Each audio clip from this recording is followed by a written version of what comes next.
are few things more useless than a gas mask that leaks. Masks leak for two reasons. Either the mask isn't properly fitted to your face, or it has become defective through dampness or bad handling.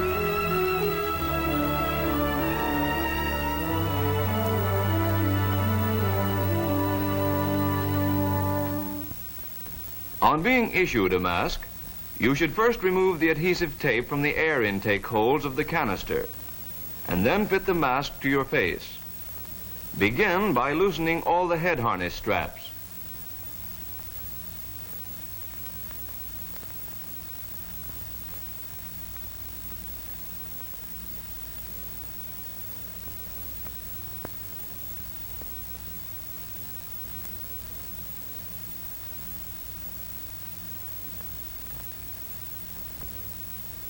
Then put the mask on your face, holding it in place with one hand.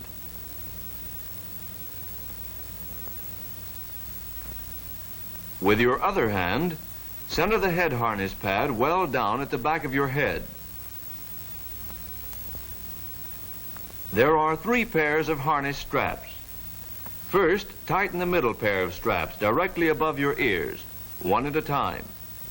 Pull up about the same amount on both straps, so that the tension will be the same. Then check the head harness pad again. The mask should fit comfortably and not too tightly. Now do the same with the 2 top straps. Pull each one up approximately the same amount. Adjust the bottom pair of straps together. Remember, the mask shouldn't press too hard against the face. Just fit snugly. Check the mask by closing off the hoses as close to the canister as possible and sucking in your breath.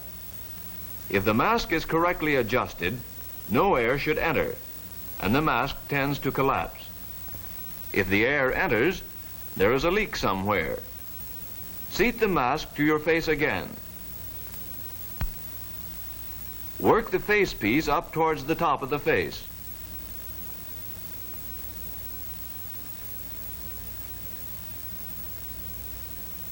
Tighten the 2 top straps.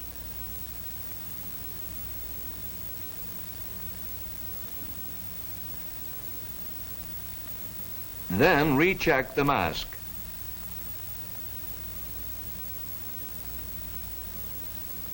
If the mask is defective, take it to your chemical warfare officer. He will issue you a new one.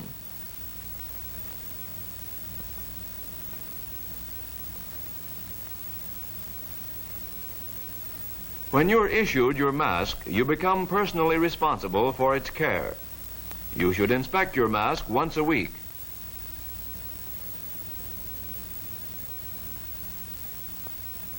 First, inspect the carrier. Examine the shoulder strap for cuts or broken buckles.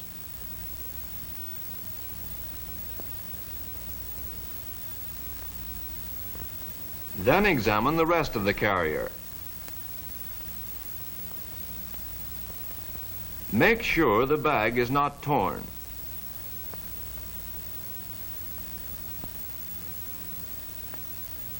That the snap fasteners are working.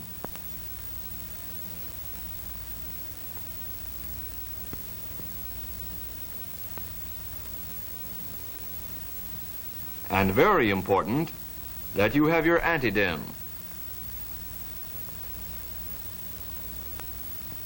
Now inspect the mask. The easiest way to do this is to follow the flow of air through the mask. As air enters through the canister, first inspect that. Examine the canister for punctures, dents, rusty spots, or broken seams. Shake it to make sure it does not rattle. If it does, show it to your chemical warfare officer.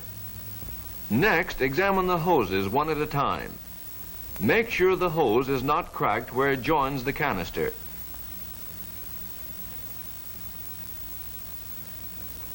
Then stretch it, examining the hose in small sections for holes.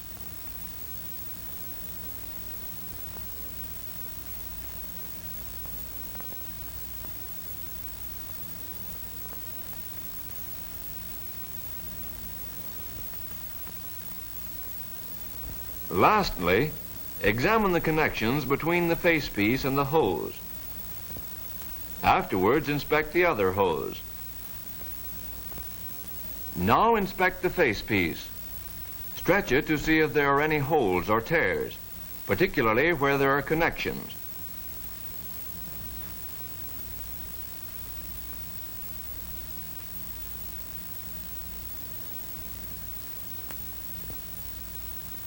Make sure the lenses are not scratched or fogged. Check the diaphragm assembly to see if the plastic discs are properly in place and are not torn.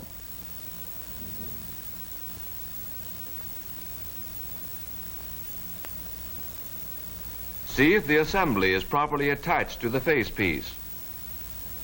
Also, inspect the inside. Check the outlet valve. See if there are any holes in it.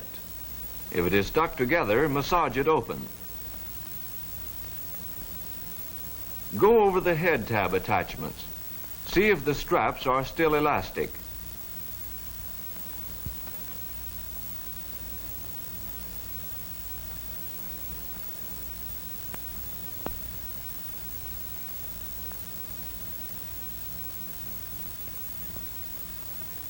Make sure the canister clip is properly fastened.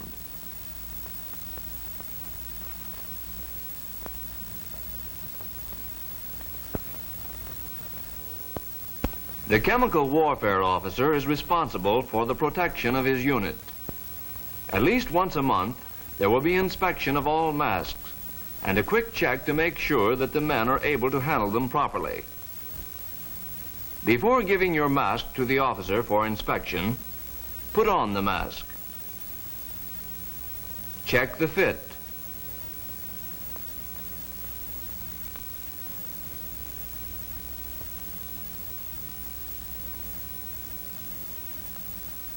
Put on your headpiece, and then fasten the carrier.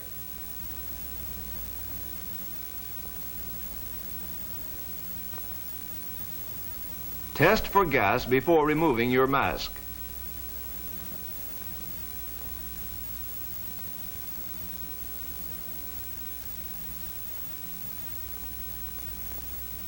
The officer will inspect your mask carefully before returning it to you.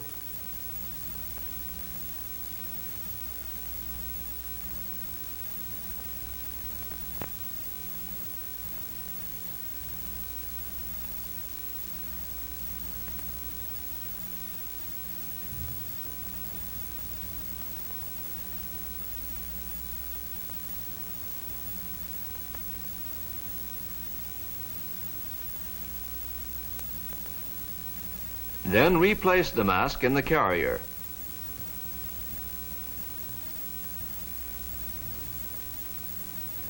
There is only one final test for a mask. Will it give protection in the presence of real gas?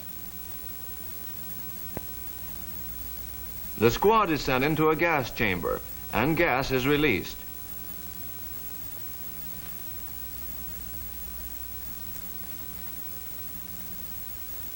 If the masks fit correctly, there will be no bad effects.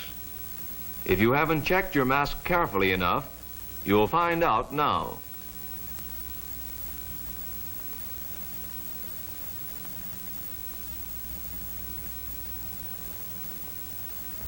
There are 8 simple rules to remember for taking care of your mask. Keep your mask dry. Keep water away from the mask. It cakes the chemicals in the canister and rots the carrier. Put nothing in carrier but anti-gas equipment. Don't use your carrier to carry extra gear. It forces the facepiece out of shape. This is your anti-gas equipment. Nothing else belongs in your carrier. Keep your carrier clean. Don't let your carrier get covered with oil, grease, or dirt. It mildews the material. Handle carefully. Your mask is not a pillow or a cushion. Treat it gently. And don't leave your mask in the hot sun or on top of a radiator. You will ruin the rubber. Don't overstretch head harness. The head harness is elastic, but elastic can be stretched too far. Go easy with it. Replace mask carefully. Don't crowd your mask back into the carrier as though you were stuffing clothes into a trunk. You'll break or bend something, and you can't withdraw your mask readily.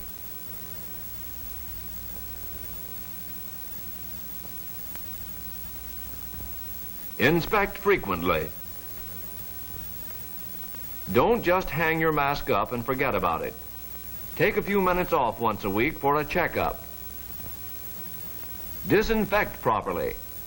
At least once a month, disinfect your mask. Hold the canister above the facepiece and wash out the interior with a cloth soaked in Navy gas mask disinfectant. Place several drops inside the outlet valve.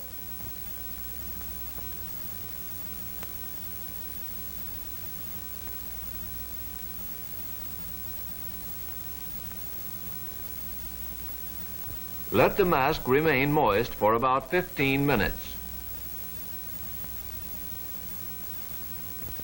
Then wipe out the inside of the facepiece with a clean, dry cloth. Let the mask dry thoroughly for at least 30 minutes before it's returned to the carrier.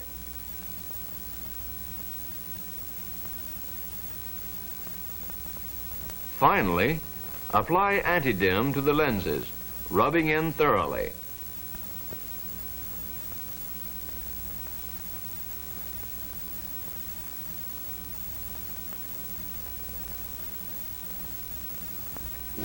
A properly cared for mask may someday save your life.